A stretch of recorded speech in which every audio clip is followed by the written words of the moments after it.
Sir जी, अगर school creativity को कम करें तो विकल्प क्या है?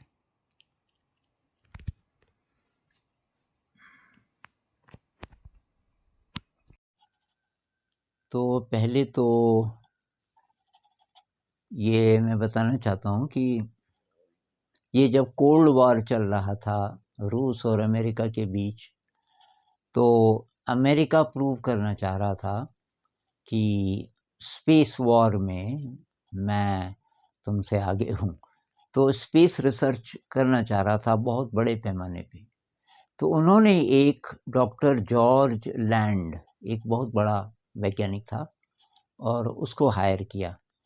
और जॉर्ज लैंड ने एक टेस्ट के थ्रू पता किया कि कौन-कौन से ऐसे कैंडिडेट्स हैं विज्ञान में जो आगे हैं, रॉकेट साइंस वगैरह में, और उनमें से तब कुछ को वो लेना चाहता था।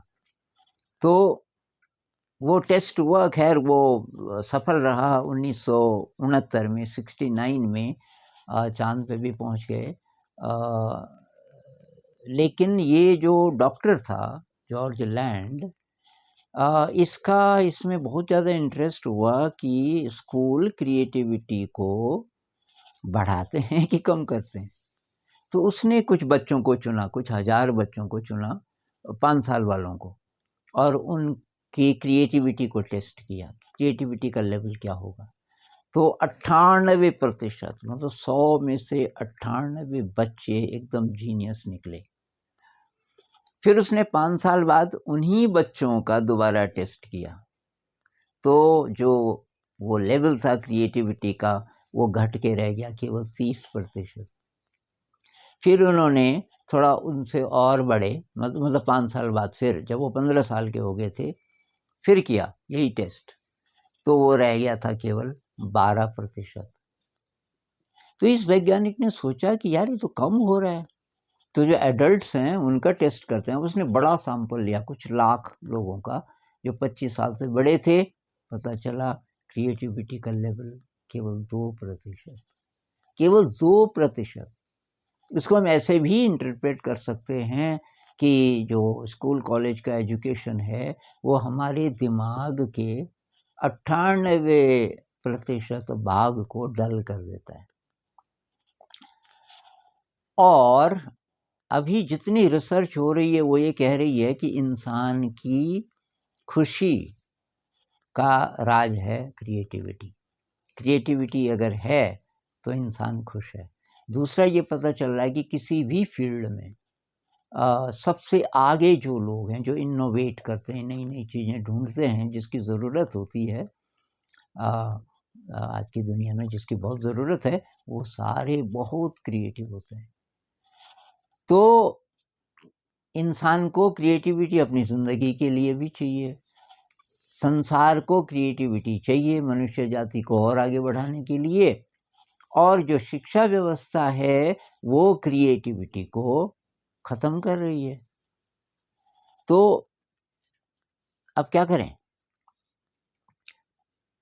इसी संदर्भ में एक बात और मुझे पता चली कि आइंस्टाइन, जब उनकी डेथ हुई 1955 में, तो उनकी डेड बॉडी का ऑटोप्सी हो रहा था, और वहाँ जो लोग थे, डॉक्टर लोग वगैरह, उनमें से एक ने आइंस्टाइन का ब्रेन चुरा दिया और अपने पास रखा, कई जगह ले गया सीक्रेटली।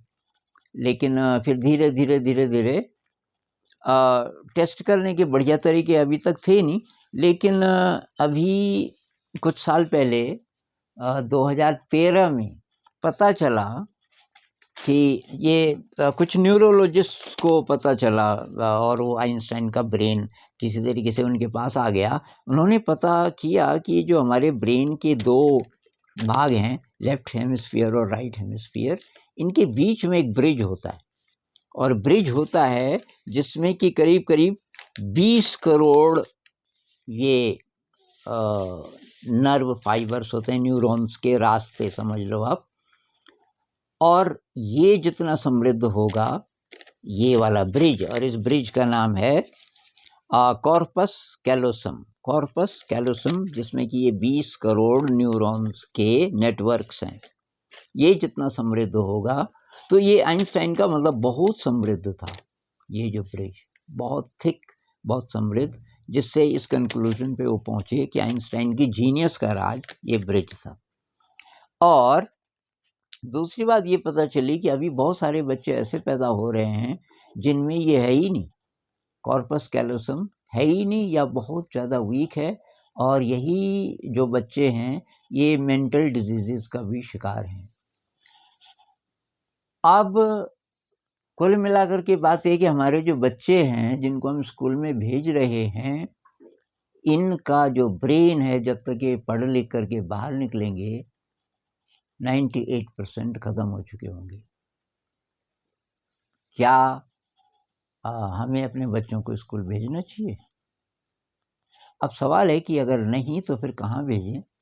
तो ये सवाल था, एक अमेरिका में एक आदमी 70 के दशक में, उसका नाम था जॉन होल्ट। जॉन होल्ट ने एक किताब लिखी कमाल की, हाउ चिल्ड्रन फेल, बच्चे फेल कैसे होते हैं। उसने कहा जो यूनिवर्सिटी टॉप करते हैं बच्चे वो भी फेल होते हैं। मैं फेल ये नहीं कह रहा कि परीक्षा में, ज़िंदगी के टेस्ट में जो जो स्कूल में जाते हैं सब फेल हो जाते हैं। अगर कोई निकल जाते हैं सही तो वो स्कूली शिक्षा के कारण नहीं बल्कि स्कूली शिक्षा के बावजूद। तो उसने क्या किया, उसने बोला होम स्कूलिंग। होम स्कूलिंग का मतलब है कि किसी इलाके में जहाँ आप रहते हो, मान लीजिए कि ये 4-5 फैमिलीज़ हैं जिनको आप जानते हो, लाइक माइंडेड फैमिलीज़। हर परिवार में 2 बच्चे 3 बच्चे हैं, उनसे बात करो, और ये जो 10-12 बच्चे हैं और तुम्हारे 4-5 जो घर हैं, यहाँ आप एजुकेशन शुरू करो अपने हिसाब से। तो ये भी सफल तब होगा जब पेरेंट्स दोबारा से अपने आप को एजुकेट करना शुरू करेंगे। पेरेंट्स अपनी क्रिएटिविटी बढ़ाएं और बच्चों को गाइड करना सीखें इनोवेटिव तरीकों से, ये हो सकता है। और होम स्कूलिंग शुरू कर सकते हैं।